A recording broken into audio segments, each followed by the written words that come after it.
Assalamualaikum warahmatullahi wabarakatuh. Perkenalkan, nama saya Galuh Pasca Guritno, NIM 130141819, akan membagikan informasi tentang kasus social justice atau keadilan sosial.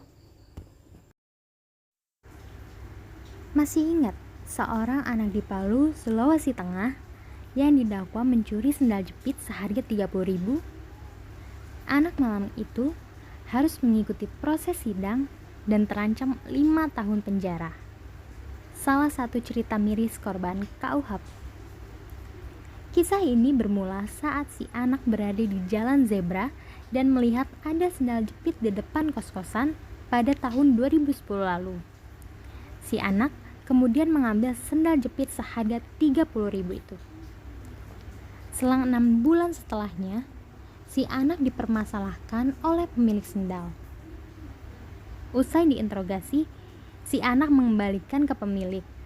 Meski sudah dikembalikan, kasus ini masih sangat panjang. Si anak ternyata dilaporkan ke polisi dan telah diproses hingga ia duduk di kursi pengadilan. Si anak kemudian diadili dengan pasal 362 KUHP tentang pencurian dan terancam 5 tahun penjara. Dalam konsentrasi terhadap koridor advokasi yang menyebabkan hilangnya hak daripada siswa SMK tersebut, dinyatakan terbukti mencuri sendal jepit polisi Polda Sulteng.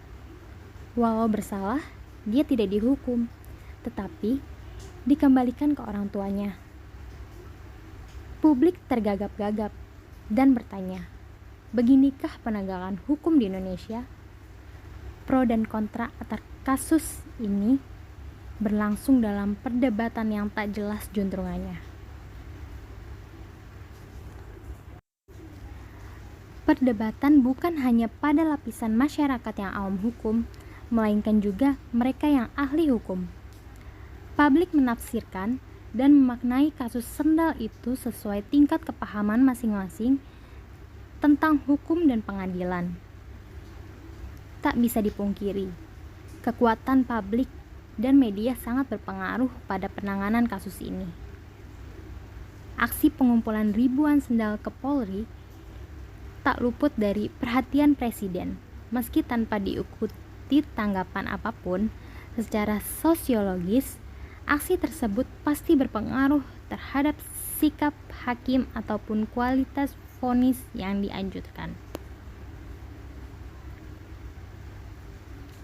Pelajaran berharga dari publik bahwa hukum dan pengadilan negara itu amat eksoterik, hanya dapat dipahami oleh profesional di bidang hukum.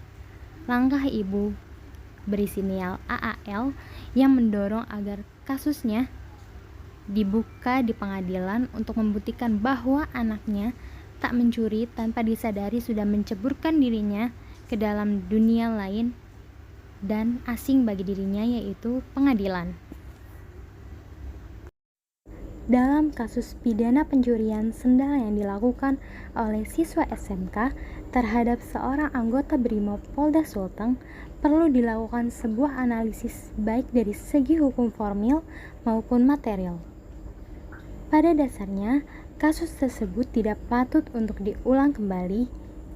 Bagaimanapun juga, itu telah memberikan pencitraan yang sangat buruk bagi kepolisian.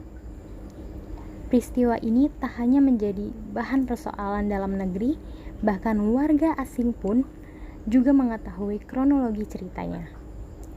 Sejauh inikah hukum di negeri ini, di mana sebuah pemerintah hukum bagaikan kedua mata pisau, tajam ke bawah tetapi tumpul ke atas.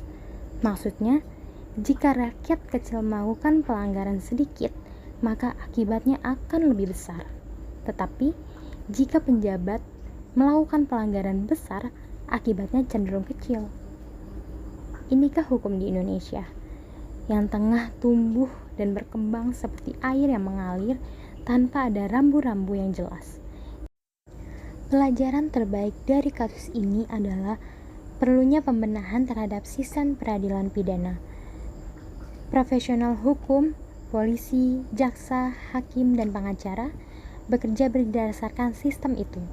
Padahal, kewenangan masing-masing berpotensi besar berbenturan dengan keinginan publik.